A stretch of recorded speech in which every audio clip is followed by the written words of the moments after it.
Assalamualaikum warahmatullahi wabarakatuh. Alhamdulillah bertemu kembali di channel YouTube Pintu Rezeki. Kali ini kita akan bercerita mengenai sejarah lahirnya Rasulullah Muhammad SAW. Silahkan subscribe dan like apabila menyukai konten seperti ini. Tulis di kolom komentar untuk saran cerita Islami dan konten Islami lainnya. Dalam beberapa sirah nabawiyah disebutkan bahwa Nabi Muhammad SAW lahir di kota Mekah pada 12 Rabiul Awal tahun Gajah bertepatan dengan tahun 570 Masehi. Nabi Muhammad lahir dari orang tua bernama Abdullah bin Abdul Muthalib dan Aminah binti Wahab. Abdullah merupakan seorang saudagar yang sering bepergian ke negeri Syam. Akan tetapi Abdullah meninggal dunia saat Aminah mengandung Nabi Muhammad yang baru berusia 2 bulan. Setelah itu, Nabi Muhammad pun lahir tanpa didampingi oleh sang ayah. Setelah lahir, Nabi Muhammad diserahkan pada Halimah Sa'diyah untuk disusukan. Zaman dulu masyarakat Arab memiliki kebiasaan menyusukan anak-anak mereka kepada perempuan desa. Hal ini bertujuan agar anak-anaknya tumbuh di lingkungan pedesaan yang udaranya masih bersih. Nabi Muhammad pun tinggal bersama ibu susunya di dusun Bani Sa'ed selama 4 tahun. Kisah Nabi Muhammad selanjutnya di usia 6 tahun sang ibu pun wafat. Kemudian Nabi Muhammad SAW dirawat oleh kakeknya dari pihak ayah yaitu Abdul Muthalib.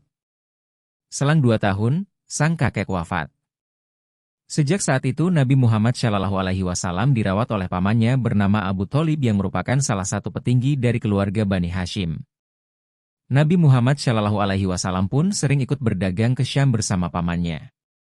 Tumbuh dewasa, Nabi Muhammad SAW menikah dengan Siti Hadijah.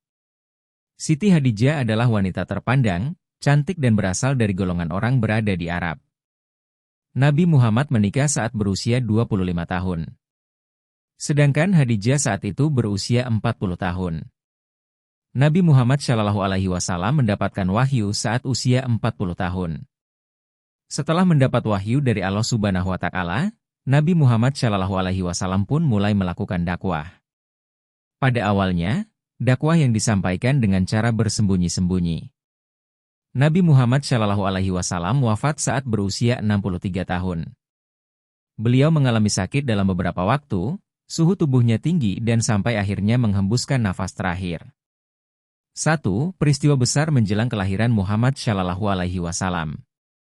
Rabiul Awal atau bulan ketiga dalam kalender Hijriah adalah bulan yang dimuliakan umat Islam. Sebab, di bulan ini Nabi Muhammad SAW lahir ke dunia sebagai manusia yang diutus oleh Allah Subhanahu wa Ta'ala untuk menyampaikan ajarannya.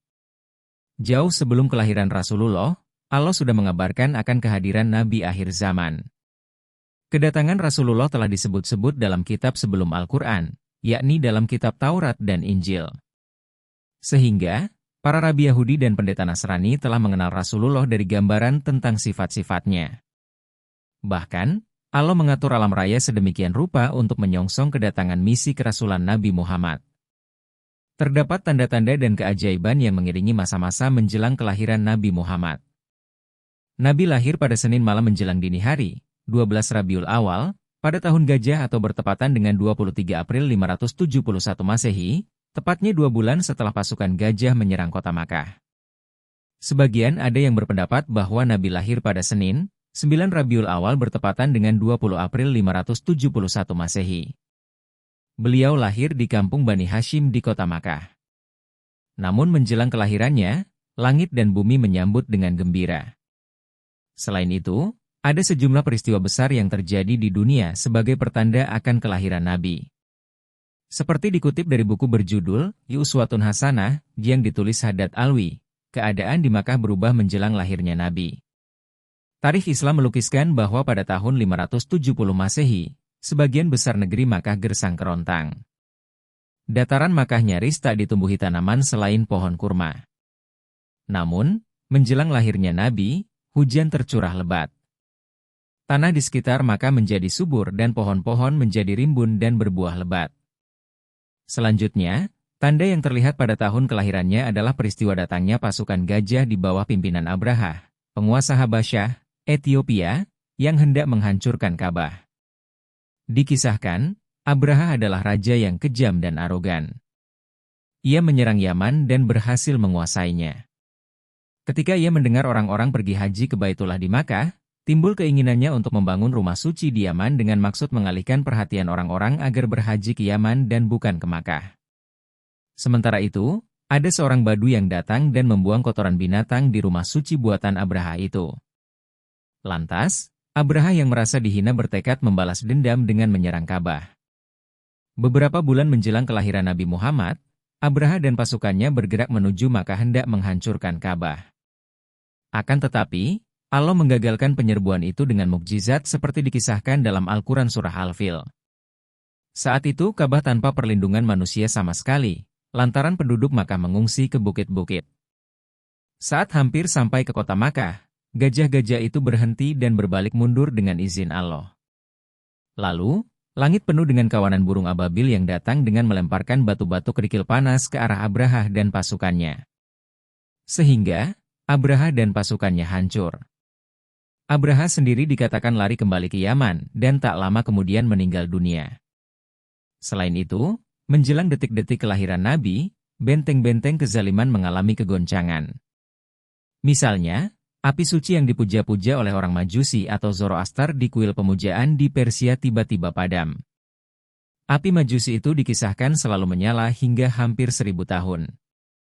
Di tempat lain, air danau, yang dikultuskan orang-orang Persia tiba-tiba surut dan akhirnya kering. Sementara serambi-serambi istana Kisra, Raja Persia, yang merupakan pusat kezaliman dan kekafiran dunia tiba-tiba retak dan runtuh. Sementara itu, diriwayatkan bahwa pada malam kelahiran Nabi, bumi mengguncang sehingga berhala-berhala yang terpancang di sekitar Ka'bah jatuh bergelimpangan dan berhancuran. Dalam waktu yang sama, pada malam kelahiran Nabi Muhammad, Tasik Safa atau semenanjung yang dianggap suci oleh orang Persia, tenggelam ke dalam tanah. Selain itu, terjadi peristiwa menggemparkan di kerajaan Romawi, di mana beberapa buah gereja dan biara tiba-tiba runtuh. Demikianlah Allah memperlihatkan tanda-tanda kebesarannya akan datangnya sosok penutup para nabi yang akan menggoyahkan benteng-benteng kezaliman dan penyempurna ajaran-ajaran sebelumnya. Silahkan di-share agar lebih banyak kebermanfaatannya. Dan insya Allah menjadi amal jariah bersama. Wassalamualaikum warahmatullahi wabarakatuh.